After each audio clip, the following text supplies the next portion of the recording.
I love pottering around in a greenhouse, and there isn't a gardener that doesn't relish the opportunity to grow plants that wouldn't thrive in our northern weather, particularly in winter.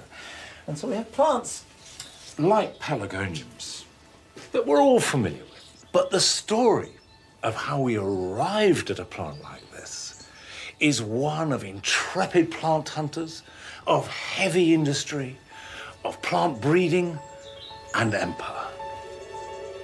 In this series, I'm exploring the secrets behind the history of British gardens over the last 4 centuries, and looking at not just how they've changed, but why and who drove that transformation. These guys were incredibly intrepid. I've already explored the gardens of the 17th century, which were shaped by religious beliefs and superstition. And am I reading this right? That what we're looking at is a labyrinth. And the 18th century, when formal planting was swept away and the landscape movement transformed our great estates. And in this episode, I'm investigating the gardens of the 19th century, when a new breed of plant hunters scoured the earth to bring back exotic specimens. Look how beautiful it is. When developing industrial technology meant that British gardens started to include innovations that were magnificent, practical, and occasionally eccentric. Not everybody had a camel. No, I can imagine that. And social changes meant that everyone, from royalty... And this is where Albert would come to look at his tree planting. ...to ordinary working people. So Paxton was flogging to the masses. Could enjoy gardens for the first time ever. I believe that gardens are every bit as important as the buildings that we live and work in. And if we can unearth their secrets and listen to the stories that they can tell us, we get a unique insight into our history and what makes us the people that we are today.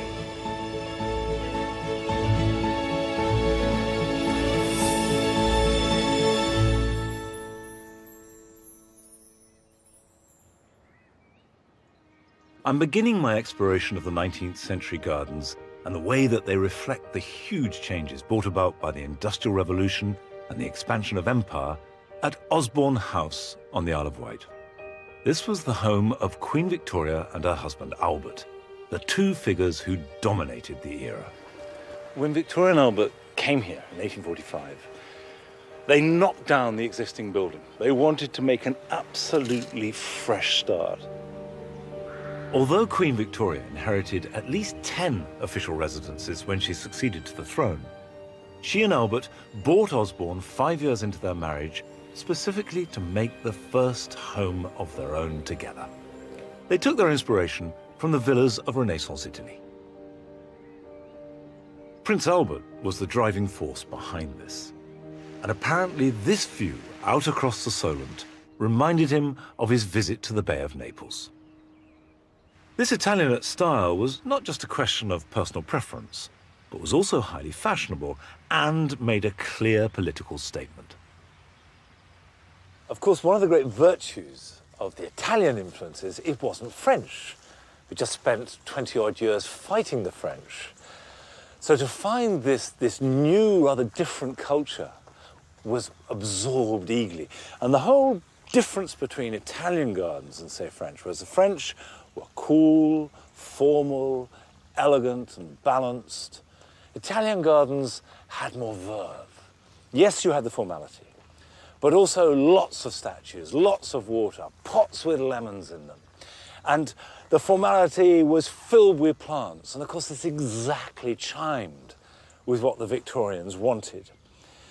And I've been to lots of Italian gardens, and you see the paths. They tend to be rather smaller than this. The beds are rather bigger. I was trying to work out why here at Osborne you have such wide paths. And then I realized it's because you have this queen, diminutive in height, but wearing enormous dresses, and her ladies-in-waiting, sweeping round these paths, and they needed to be wide, or else they wouldn't fit. By the mid-1840s, when Victoria and Albert began laying out the house and garden at Osborne, Italianate garden design had become widespread and was a reflection of Britain's renewed confidence and wealth that followed the end of the Napoleonic Wars. But despite being in high fashion and the very best contemporary taste, what's really striking is just how personal every aspect of this royal garden was. We've got an extract from Victoria's diary, her journals. Breakfast out of doors. She loved having breakfast outside, in this very place, I think. Really? The garden was really important. Now, you've got this lovely little drawing which has been pasted onto it, which is her, isn't it? Yes. This is her sketch of the large flower vase. Rather good, isn't it? Oh, I was going to say, she's very good at it. She's very good. Yeah. And this is completely fascinating, because if you look at these drawings here, these are pages from a catalogue of works in artificial stone. And we know that Albert and Victoria actually bought quite a lot of the urns and the vases in the garden from this catalogue, which is sort of not quite IKEA, let's say home base. And I suppose if you're used to living in the splendour that they lived in, it's actually rather nice to come somewhere that's much simpler. Yes, it wasn't as though they didn't have a few bits and pieces elsewhere, was it? No. There is something endearing about the image of Victoria and Albert poring over catalogues and choosing a mass-produced urn or statue, and indicates a restraint that earlier monarchs and grandees rarely displayed. And if it also displays a lack of flamboyance, it does show a monarchy that is in tune with the modern world around them. What makes this garden so Victorian is the combination of the energy that just runs through everything, and also this infatuation with process and industry. Everything is new, everything is changing. So the fact that the terrace took an enormous amount of earthworks and needed a 25-foot retaining wall, so much the better. And that this, which in Renaissance Italy would have been lovely, soft carved stone, is concrete. It's as though the aesthetic is in thrall to the process. Victoria and Albert seemed to take real pleasure in the process of constructing their garden. Once the terraces were finished and the various pots and ornaments duly purchased, they, and in particular Albert, took an active part in its planting. And if not actually wielding a spade, he was managing every detail from his control tower. And then look, isn't it amazing? This feels like a sort of a ship's mast or something like that. It feels like something built by naval builders, doesn't it? So you come out of this little door. Oh, bang my head, that's all right. And then this view. And this is where Albert would come to look at his tree planting. When he wanted to plant a tree, he would get a man to stand out there with a flag, and Albert would be on the tower, and he would sort of, you know, tell them to move it a bit that way, or, you know, adjust the position. Yeah, so he would be standing up here and going left, Yes. like that. and they would get it right. You look around and there are trees everywhere. Did he really control the planting of all these trees, or was it something that happened once or twice and has become part of the Albert myth? Well, I think he had a huge interest in trees and tree planting. He made his own nursery. Victoria complained vigorously that he spent far too much time in the woods, sort of, clearing them up and also planting. There's a wonderful letter that he writes in which he tells his daughter in Germany that gardening, and I think he meant landscape gardening, is a great art, because it's like sculpture, and you're modelling the land, and then you're cutting it and you're editing it, and it grows and it changes, and then you sort of cut and polish. And he loved doing it. I mean, this was something he could control. I mean, unlike politics or Queen Victoria, he could really control this land, and I think you do get that from that view, which I'm sure was created by Albert. In the light of this description of Albert's involvement, I want to explore the grounds, because it's still possible to identify individual trees planted under Albert's watchful eye. And each of them has a story to tell. This is what we now call a Sequoiadendron giganteum, but was known back then as the Wellingtonia, named after the Duke of Wellington. And it was planted in the 1850s. And like all the other trees planted here at Osborne, it's been logged. And it goes Wellingtonia gigantea, HRH the Prince Consort, 24th of May, 1855, garden lawn. 24th of May was Victoria's birthday. So this was planted as a present to commemorate Victoria's birthday. And then it has a column saying, remarks, native of California. And the point about 1855 is the seed was only introduced into this country a couple of years earlier. So this would have been one of the very, very first seedlings of these incredible trees. So what was extraordinary was that Albert wasn't just part of the new Italianate garden movement, that he was actively involved in the positioning of plants and the choice of them, but also he was planting here at Osborne trees that were completely new to Europe. One of the very, very first specimens ever placed into the ground. Albert's Wellingtonia was just one of a number of rare and unusual trees planted at Osborne, and it reflected the growing wealth and confidence of the nation and the rapidly expanding empire that they were reigning over. And as their dominions grew, so did the horticultural ambitions of the nation's gardeners. Increasingly hungry for new exotic plants, not least as a symbol of growing colonial power. The supplier of over 350 of Osborne's specimens, and the dominant force behind the mania for plant hunting, was Kew Botanic Gardens in London. And in many ways, this was one of the most influential gardens of the whole of the 19th century. A visitor to Kew in 1800 would have seen what was fundamentally an 18th century landscape garden. It was dominated by Capability Brown's designs, and then there was the Royal Garden with its temples acting as eye catchers, and the pagoda, and a few botanical plants. But by 1850, in the middle of the 19th century, it had changed utterly. Dominated by the palm house, but also this sense of becoming a fully fledged public botanic garden. And this change was really down to the work of just one man, Joseph Banks.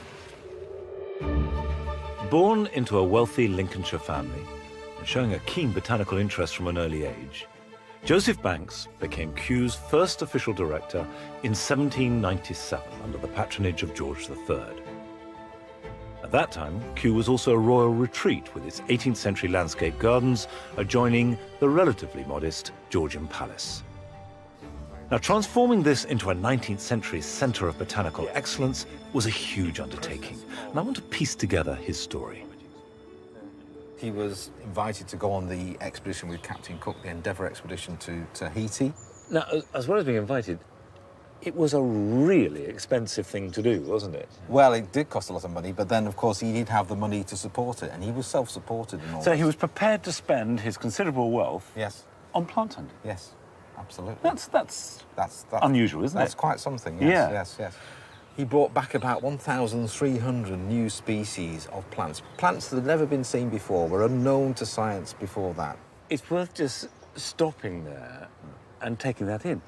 1,300 new specimens to science. Yes, yes. If you and I went for a jaunt to Tahiti and parts thereabout and came back with that many plants, it would be earth-shattering, wouldn't it? Well, absolutely earth-shattering. Yeah. And, well, I mean, the physical amount of space it's going to take to bring those specimens back for a start, but just seeing those new plants, just getting that, you know, getting the experience of seeing them, it would be absolutely awe-inspiring. And once he'd been on the expedition to Tahiti, his personal plant collecting essentially came to an end at that point. But then he started to encourage and influence others to go out collecting. And we got some lists here of some of the collections that came from different parts of the world. So what have we got here? This is a list of plants from China.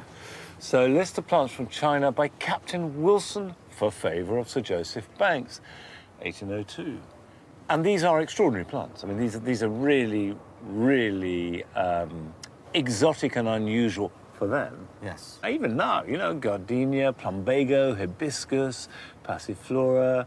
We've got gingers. So he really was the instigator Yes. of that great 19th century drive Yes. to bring plants back. Yes, yes, yes. Joseph Banks' personality dominated everything at Kew, even down to how they handled individual plants. There's a story I love of a plant coming in and Banks coming to inspect it and grabbing it and putting it on top of his head as he walked away so that no one else could physically get hold of it. Banks triggered a plant hunting frenzy. And people now travelled to the extremities of the globe in the search for new specimens. Banks was determined that Kew should become the greatest botanical garden in Europe, and he jealously laid first claim to any new plant that arrived on British shores. I've always been fascinated by these early plant hunters, not least because one of my forebears, George Donne, was one of them. And he, like so many of these explorers, was Scottish. So my next stop is Edinburgh Botanic Garden. These guys were incredibly intrepid. If we take David Douglas as an example, this gentleman here, in his mid-20s, sometime around in the 1820s, was sent out to North America, and he walked across North America from sort of near Hudson's Bay right across to British Columbia. I think it's about 3,000 miles, something like that. Collected a whole lot of plants, and then walked all the way back across again. 6,000 miles, well, that's in a straight line. Let's assume he probably did 10,000 miles of walking. I mean, it's amazing. I suppose most people know him for the Douglas fir that was named after him, but he also introduced lots of other plants like flowering currants, skunk cabbage, things like that. Plants that many of us are growing in our gardens now. Few of us probably don't have something that David Douglas introduced in our garden. It wasn't, I suppose, just tough terrain that they were having to deal with, was it? Well, no. In the case of poor Robert Fortune, this guy was sent up to China on a sort of industrial espionage trip to find particular plants. But he was really walking into the Opium Wars. The British were essentially bombarding the Chinese ports into submission. And so he was sent off behind enemy lines, if you like. He had a shopping list of plants. We want you to find a yellow camellia.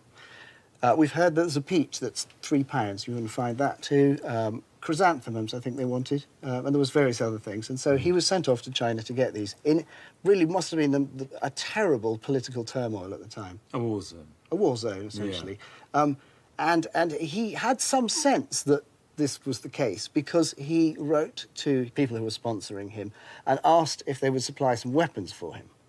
And if you look at this letter here, basically what they do is they suggest that he take a stout stick. I'm much disappointed at the resolution of the committee with regard to firearms. I may have an opportunity sometime to get a little way into the country, and a stick will scarcely frighten an armed Chinaman. You couldn't make that up, could you? I'm off, dear. I'm going to fight the Chinese, and I've got my thick stick. Well, you'll be pleased to hear he got his arms.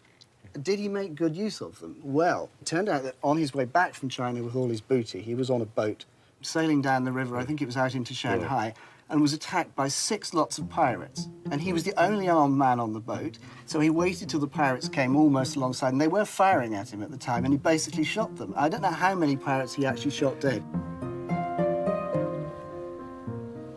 Although the plant hunters went to incredible lengths to collect their trophies, the hardest part was keeping the plants alive between collection and delivery. Indeed, there are contemporary accounts of up to 95% of specimens failing to survive the journey home.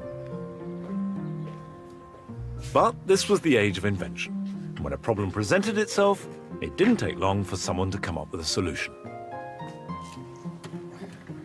That goes on like that. This is a replica, quite an old replica, of an 1836 Wardian case. Now, the Wardian case was invented around about 1829 by Nathaniel Bagshaw Ward. And although it does manage to look like a cross between a sort of weather station and a chicken shed, it changed everything. Because it meant that for the first time, plant collectors could bring live plants back home with them. And what happened was that the sides lifted up. This is quite fragile, so I'm actually just going to take that off. But in this area here, you make a bed, you fill this bottom layer with soil or compost, and then you plant into it. And basically, it becomes a traveling greenhouse. And so the specimens that you've forded rivers and climbed mountains and fought off bandits to collect can be brought back live. And if they're brought back live, A, you can impress and show people, and B, you can take cuttings and collect seed and grow them on. And of course, for trade purposes, that was really important. So if I take some plants here, all of which are from China. In fact, we've got here Robert Fortune's. This is Trachycarpus fortunei. So he would have taken it out. Probably wouldn't have got it in a pot with the roots nice and neat, but there'd be a bit of substrate there, and he could just pop it in, and it's in a growing medium. And it'll take quite large plants. Obviously, the shape means that there's room for plants to grow. And once they're in here, they can be watered. You can let air in by opening the sides. You've got light, you've got shade, you've got a little micro system. And of course, they can be kept warm if you're moving around. My ancestor, George Don, collected plants in the 1820s in West Africa and Brazil and the West Indies. Now, these are all plants that needed heat. And then he went up to New York, where he intended to stop and collect more plants, but it was below freezing. And the plants that he had from the warmer countries were dying.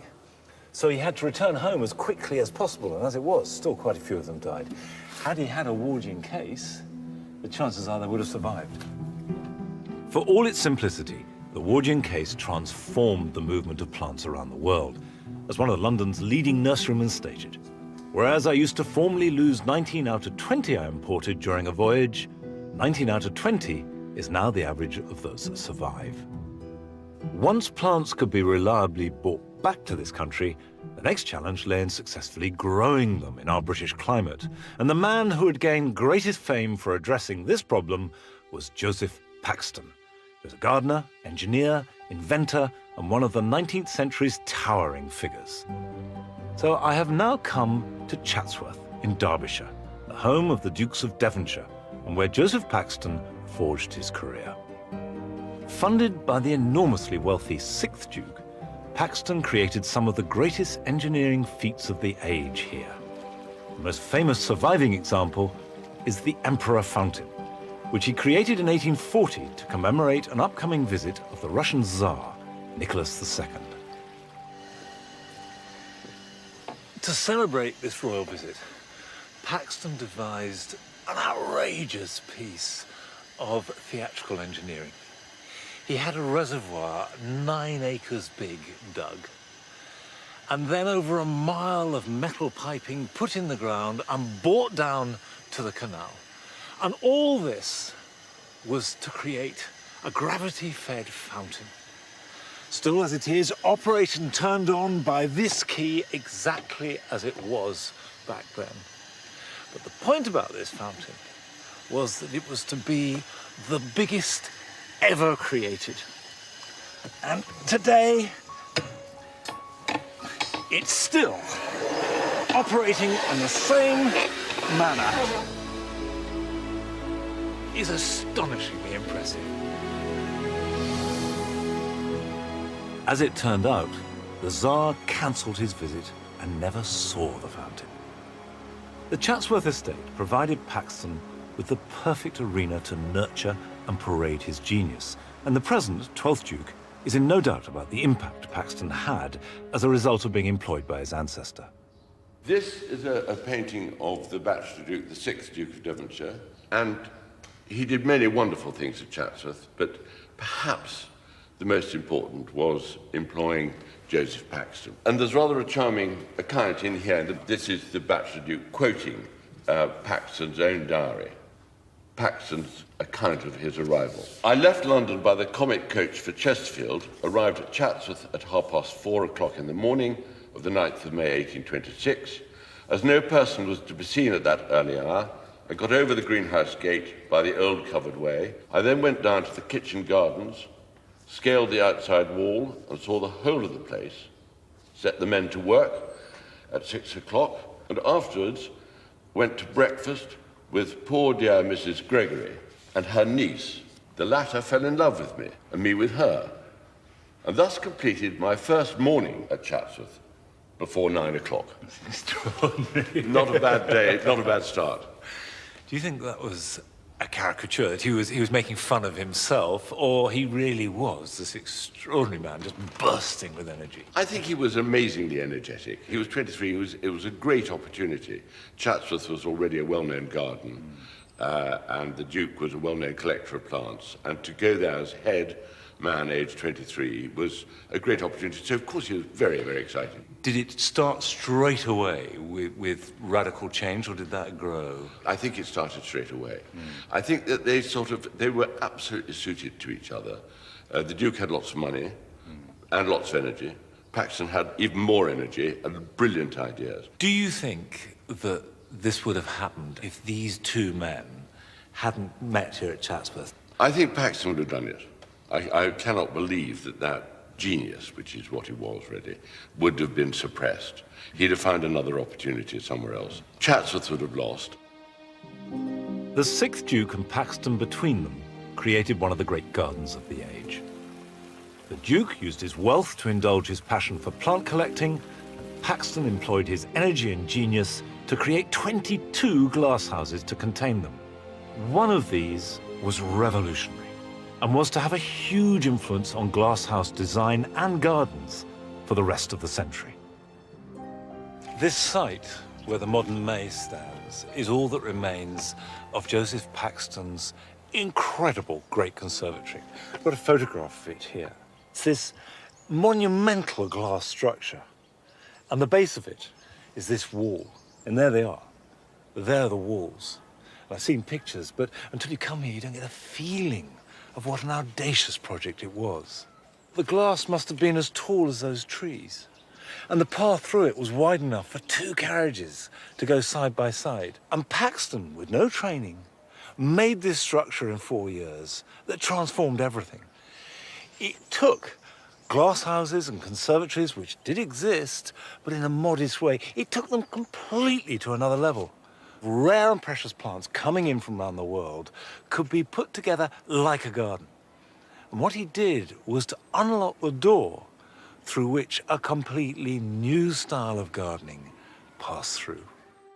The creation of the great conservatory at Chatsworth was the result of the combination of Paxton's genius and the Duke's great wealth, but its construction was also entirely dependent on new developments in industrial technology. I've come to the English Antique Glass Company at Alvechurch near Birmingham to discover how the transformation of glass manufacture made the Great Conservatory possible. In the 1830s, techniques were devised of blowing glass into huge cylinders, and Paxton realized that these could be turned into panes of glass that were bigger than any that had been made before. Right, so this is the muff once it's cooled down. Right. What we've done is cut the top off and taken a strip out of the middle. And why'd you do that? It's so that when it heats up and goes through the tunnel, it doesn't stick back together again. By taking the strip out of the middle, it'll soften and fall inside the cylinder. Because it can cause all sorts of problems if they get stuck together. So you're loosening it, so obviously you want it to open out and unfold? Yes, yeah. That's the idea, yeah. That's the theory. Okay. Right. This is 900 degrees in there, so the glass starts to soften. And if I just pick it up and then draw it into the heat, I'm just giving it a bit more heat to soften it up. And then when the table comes in, I'll just drop it on.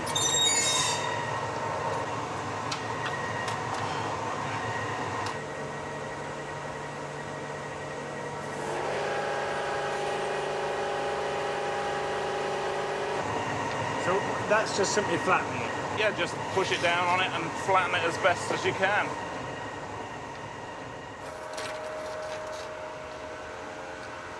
When the process is finished, this is what you end up with.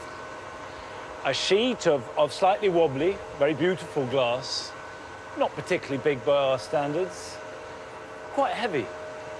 But this process meant the glass could be made that was much bigger than anything previous, was lighter, let in more light, and it revolutionized the way that glass houses could be used and the plants that could be grown in them.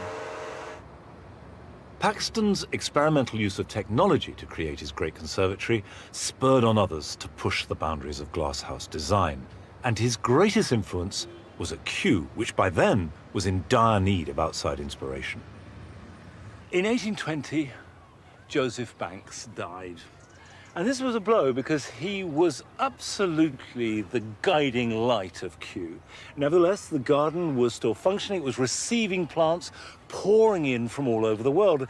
And this in itself was proving to be a problem because the glass houses weren't up to the job. These plants were growing. Some of them were bursting through the glass at the top, and Kew was literally running out of space. Something had to be done. William Hooker was appointed as new director, and his first priority was to create a new palm house. In 1844, Hooker employed Decimus Burton, who had worked on Paxton's great conservatory, to design the greatest glasshouse the world had ever seen. And it was to be 25% bigger than the one at Chatsworth.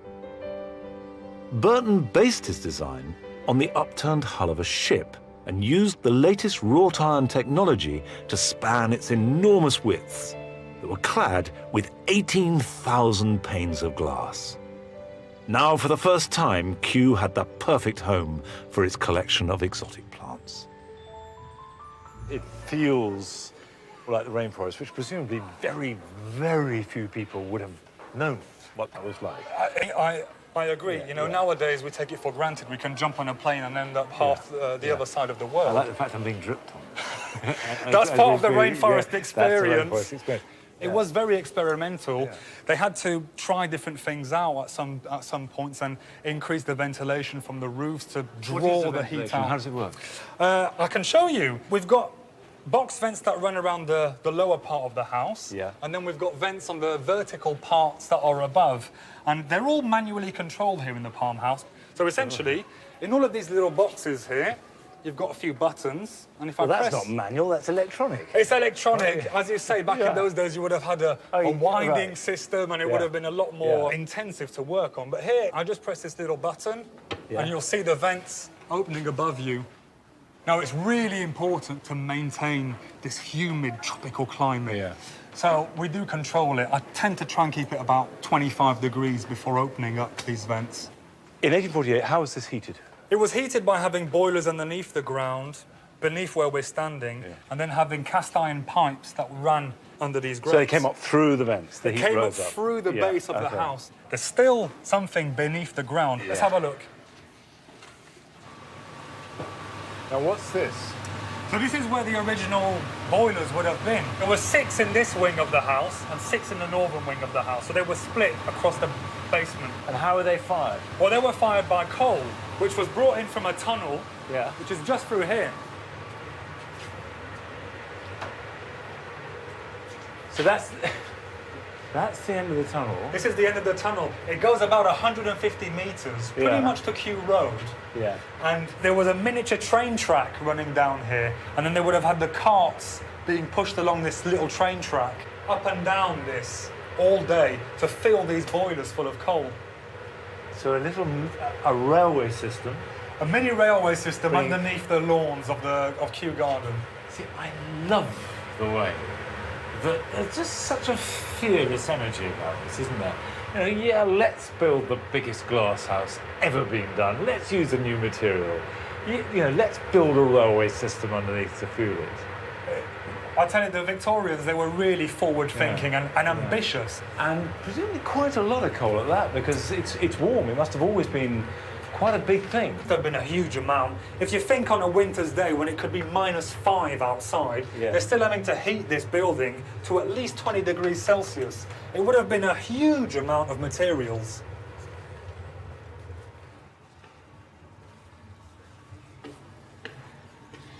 It's fascinating to think that beneath the lakes and the lawns of Kew is this Victorian industrialised complex servicing it.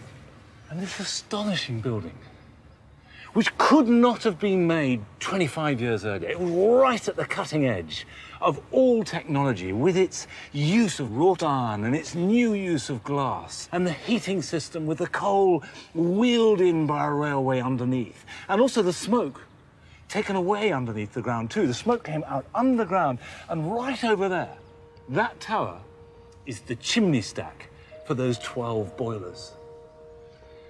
And I love this idea of the subterranean energy creating this rather settled, triumphant, domestic domain.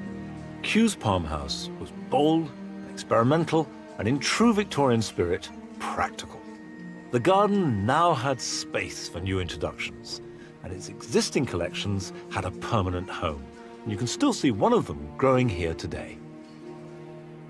Encephalatos altensteinii is hardly a household name, but this is probably the most extraordinary plant here at Kew. It's certainly the oldest. Claims to be the oldest container plant in the world. Here it is, still growing in its box. These are plants that were exactly the same when dinosaurs roamed the planet.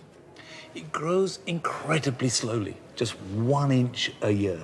But it's growing steadily and will go on growing long after you and I and probably all the other plants at Kew have faded away.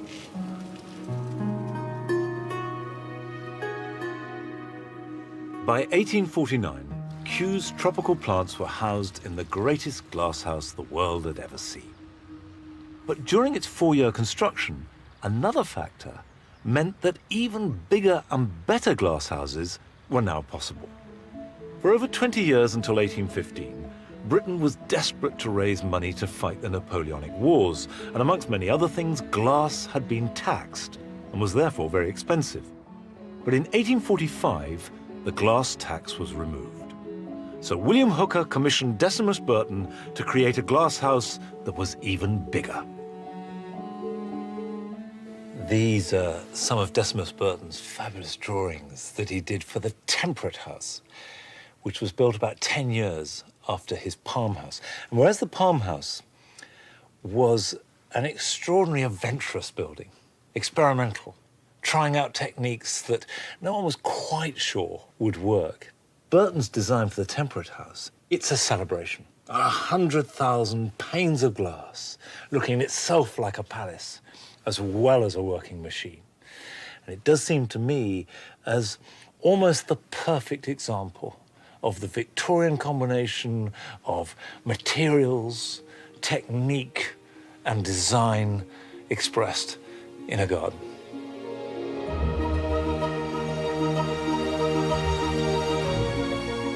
As a result of the technology used in these buildings, the Victorian gardener was spurred on to grow more and more exotic plants, although some attempts were more successful than others.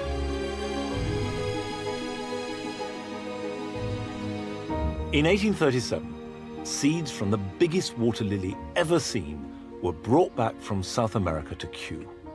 They spent 10 years trying to induce it to flower, but without success. So they grudgingly agreed to let Joseph Paxton grow it at Chatsworth.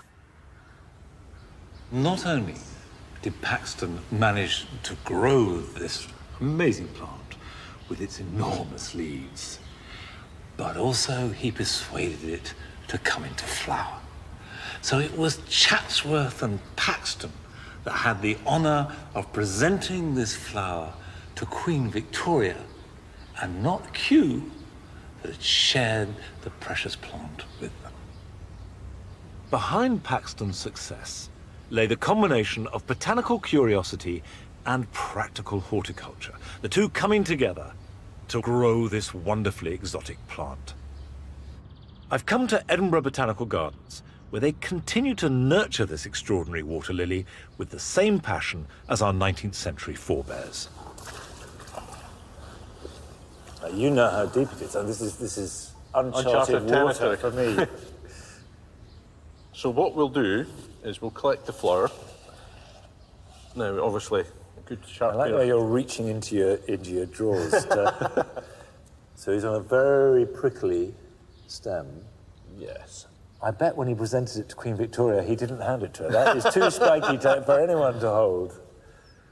They had problems getting it to flower, didn't they, originally? How did Paxton do it? What was I the think secret? the secret was, obviously, he realised where the plant came from. Yeah. He realised the water temperature, and I think that was the secret, you know, by keeping the... It's warm, isn't it? Keeping it warm, Yeah. yes. And I think he, from the records that I've seen, I think he tried to get the water up in the high 20s, low 30s. So obviously at that time, that was quite an undertaking. And obviously he had a mission to get this plant to flower, and he achieved that. He got it through. Good gardener. Okay, we've got this. That's cut free. Yes, and then what I'll also do is cut this large one here, just so you can see the sizes. Well, I'd be quite happy not to be too ripped to shreds. Now, without gloves, how are we going to flip that out? With great difficulty and maybe a bit of perseverance. Right, that's the... Hang on. Okay. It's doubled back on itself, hasn't it? Yeah. That is really spiny. It's like cactus rather than bramble, isn't it? But look how beautiful it is. The colour, the structure, the shape. It's more beautiful on the underside than on the top, but you can see how that someone like Paxton would have looked at that. And as well as his horticultural eye, his engineer's eye would have seen how structured it is to take this big span. Nature's very own engineering. It's a kind of cliche, but we've got so blasé about the wonderful, the extraordinary, the amazing things. We see it on television, we see it on the internet, we're flooded with images. You forget the wonder that they must have had when this first came back and they saw this enormous leaf or heard about it. Yes. And then obviously for Paxton then to have this urge, this need, and also the skill to grow it successfully to this size and to flower it for the first time, it must have been a phenomenal achievement. And we close it up before like that. Really, just wow. We've preserved it for posterity. As the new technology meant that exotic plants weren't just being collected, but successfully grown, so more people had the opportunity to see and enjoy them. And when Paxton succeeded in inducing the giant water lily to flower, what rankled Kew was that he advertised his triumph by standing his daughter on one of the giant leaves. By the 1840s, horticultural news of this kind was spreading beyond a botanical inner circle. Improved print technology, an end to the tax on paper, and increased literacy meant that a growing middle class could read about it. Right, tell me what we've got. This is the first popular gardening magazine. And this is 1826. This is 1826. Conducted by J.C. Loudon. Now tell me about Loudon. This is John Claudius Loudon. Right. And he's this incredible workaholic writer, journalist, campaigner. And he sets upon himself to, I think the quote is, raise the intellect and character of all who conduct horticulture. And who's this for? Well, this started off quarterly and cost 5 shillings, which about £20 equivalent. So this is not your working man gardener. This is somebody who employs a gardener. So what you find in here is a mixture of the latest news about new procedures. It's about keeping up to date. Right. But he goes around the world. The gardens of Denmark, for example. It's not the sort of thing that's going to leap out the newsstands, is it? Well, it did It? actually. So what sort of sales are we talking about? The first issue sold 4,000 copies, which in those days, that's pretty impressive. Was this the only garden magazine around? No, not by a long shot. This was such a success. There was such an appetite. The really successful, arguably most successful garden magazine of the 19th century is this one, Gardener's Chronicle. This is a weekly magazine. Yeah. And this is sixpence, so this is really affordable now for And full of adverts, I see. absolutely chock-a-block with adverts. And here we've got an advert for... Sir J. Paxton's patent hothouses for the million. It's a really catchy little title. So not costing $1 million, but just for the hoi polloi. Very different to Chatsworth. So Paxton was flogging to the masses. He was and got very rich in the process. The middle classes could now keep abreast of all the latest horticultural advances. And as well as reading about them, they could now see them too. Until the mid-19th century, gardens full of new and unusual plants were largely the preserve of the wealthy and botanical elite. Even at Kew, where there'd been limited access, the masses were hardly made welcome. They wanted to come in and see things. They really had to struggle. And there's a report from the time saying what it was like. You rang at a bell by the side of a wooden gate, which of itself was perfectly emblematic of the secrecy working within. You were let in as if by stealth. And when you were there, you were dogged by an official. You entered unwelcome, you rambled about suspected, and you were let out with manifest gladness shown at your departure. But in 1840, Queen Victoria gave Kew to the nation, and it quickly became a favourite place for the horticulturally empowered middle classes to visit. At the same time, there was a growing feeling that gardens should be available to everyone, regardless of wealth and class. So I've come to Derby, where Britain's first public park was created. In 1800, Derby had a population of just over 10,000. But by 1850, that had quadrupled to over 40,000. And it was a big, busy industrial town.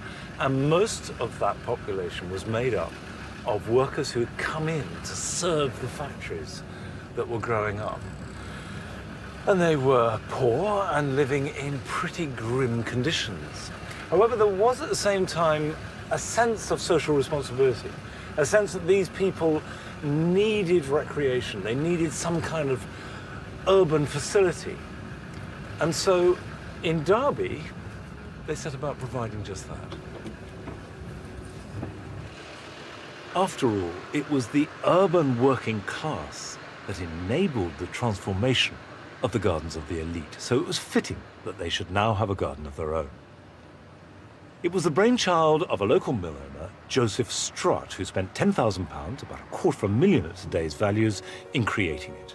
And he turned to John Claudius Loudon, the editor of the Gardener's magazine, to design the arboretum on the 11-acre site on the edge of the city.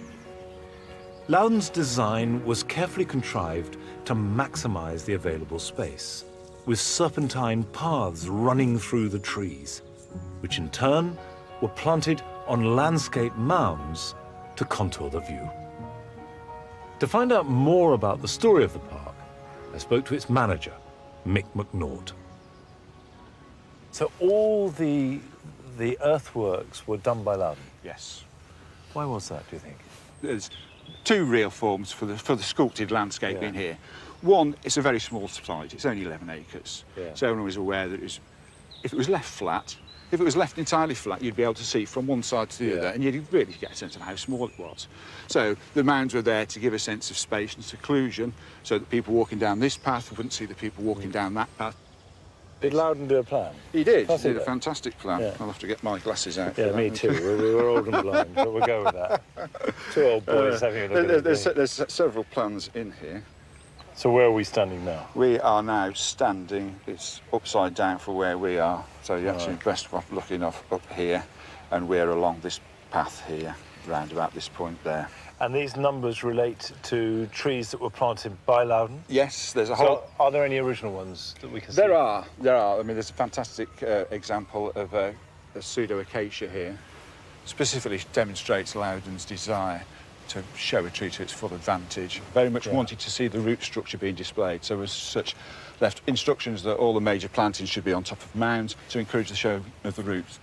He goes into the minutest detail of the tree through a season, from the fresh, verdant growth and how it changes all the different colour changes to trees and leaves that most of us just don't notice. And he very much wanted to show trees off just to their absolute best, and that was a passion that he held.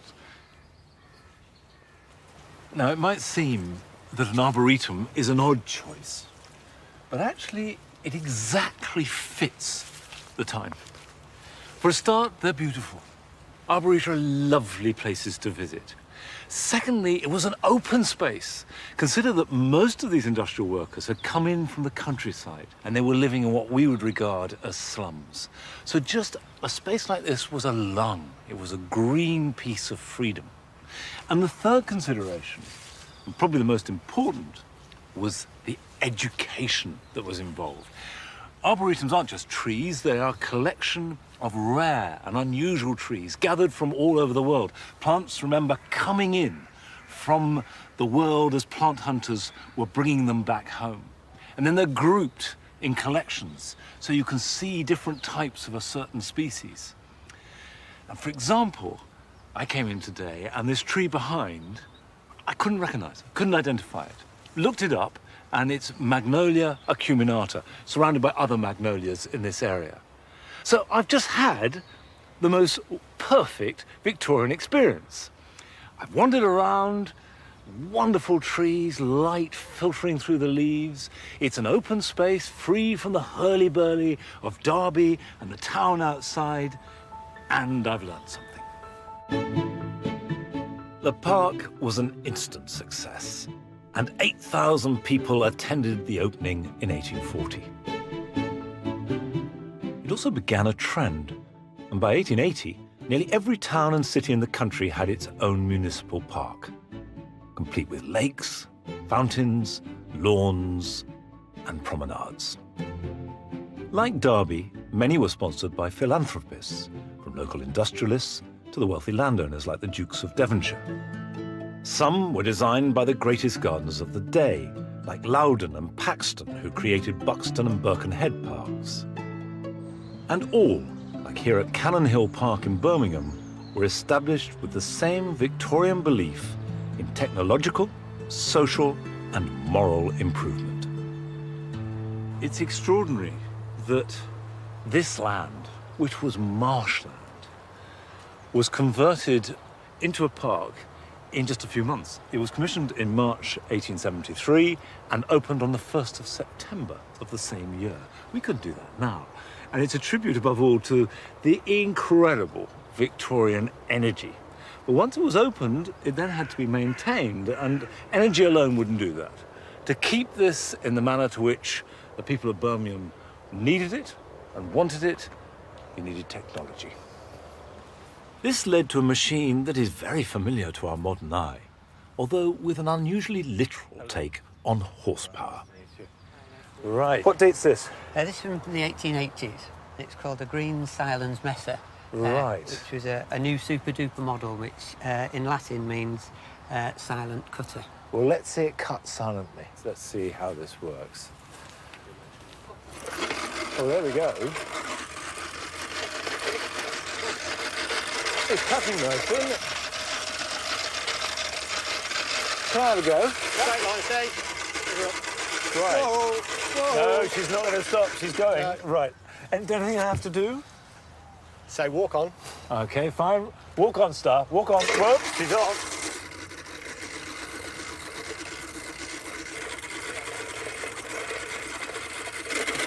Whoa, good girl. How much would this have cost in 1885? Around about £50, which is quite a lot of money. Yeah. And the lady that asked us to have a look at this one, she said the coachman had some tricks that didn't want the horse to sort of poo on the lawn, so he used to take the horse and the lawnmower over to the bushes where he'd do a little whistle. The horse would relieve itself, and then they could go back out and cut more grass. That is really clever, isn't it? I mean, to poo on the whistle is extraordinary and a great trick. One of which we'll just leave that where it is. So, I mean, that's actually not a stupid consideration. You don't want horse muck all over a lawn. What about hoof prints? So they would have had leather boots. Why is she not wearing leather boots? We tried them this morning, but she didn't like them. I think they're the wrong colour for her. Really? The wrong style? Yeah. Wrong heel on them.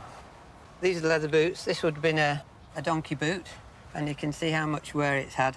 Oh, yes, look, it's worn. Yeah, that's it's ready for resoling. These would have been pony boots. Those are the horse boots. Up to the Shire horse boots. That's wonderful, isn't it? I mean, they even went up to an elephant lawnmower and a camel lawnmower. Really? Of course, elephant and camel's ideal for walking on grass because they've got such a big foot. I've got a picture here of a camel lawnmower in the 1800s. So you have. And that would have been a normal horse mower from the same sort of period. But presumably that's a gimmick. Not everybody had a camel. No, I can imagine that. Although these mowers required quite a lot of man, horse and occasionally camel power, it meant that it was possible to cut grass more quickly, more often and more easily than ever before. And for a public park, it meant it could all be done more cheaply. Manicured lawns and exotic trees became a mainstay of public parks, subtly reflecting the technological advances and inventiveness that had transformed gardens across the country. But it was the arrival of colour that provides probably the most enduring legacy of Victorian gardens. We take this for granted now, but it wasn't until about 1860 that flower beds were introduced at all into public parks. And these were the fruits of the plant hunters who had risked life and limb to collect them, and the botanical gardens like Kew in Edinburgh who had learnt to nurture them. To find out more about these famous Victorian planting schemes, I spoke to the horticultural historian Brent Elliott. Here's a particularly famous carpet bed. This was carried out at the Crystal Palace in 1875. Depicts a butterfly. And in the 1880s, this style of emblematic or zoomorphic patterns in carpet bedding spread around the world. You could say it was the first international style since the English landscape garden. But that creativity doesn't come out of nowhere. Ô kìa!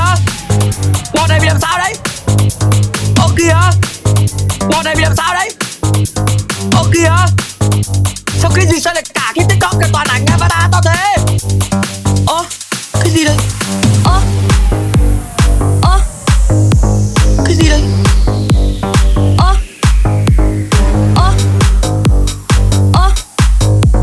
Cái gì đây? Tao nói rồi khi nào tao ngủ ngon thì tao mới chúc ngủ ngon. Còn lâu tao mới ngủ ngon nha mày. Ủa giật mình cũng được á. Tao nói rồi khi nào tao ngủ ngon thì tao mới chúc ngủ ngon. Còn lâu tao mới ngủ ngon nha mày. Bớt chúc đi. Chúc ngủ ngon, ngon, ngon, ngon, ngon, ngon. Ngon, ngon, ngon, ngon, ngon. Ngon, ngon, ngon, ngon. Ngon, ngon, ngon, ngon, ngon. Ngon, ngon, ngon, ngon. Ngon, ngon, ngon, ngon, ngon. Ngon, ngon, ngon, ngon. Ngon, ngon, ngon, ngon. What was it that provoked it or enabled it? You needed a range of plants that wasn't available as natives. So you needed the plant introduction and you needed the technology to keep these plants going. Why couldn't this be done with native plants? They all have a tendency to be basically green. And if you wanted different reds, blues, and yellows, then you did have to rely on foreign plants. The one plant of European origin in this bed provides the green background here. So the combination of all these things means that until the second half of the 19th century, this sort of thing would just not have been very feasible.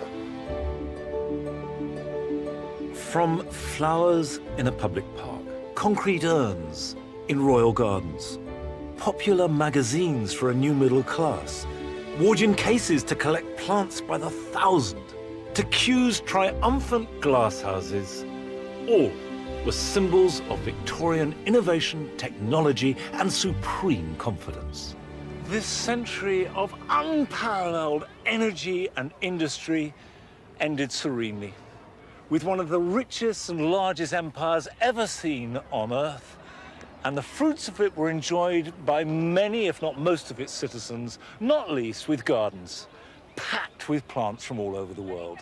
And they might have imagined this would continue indefinitely. But on the horizon, a few years away, was one of the greatest catastrophes the world has ever known.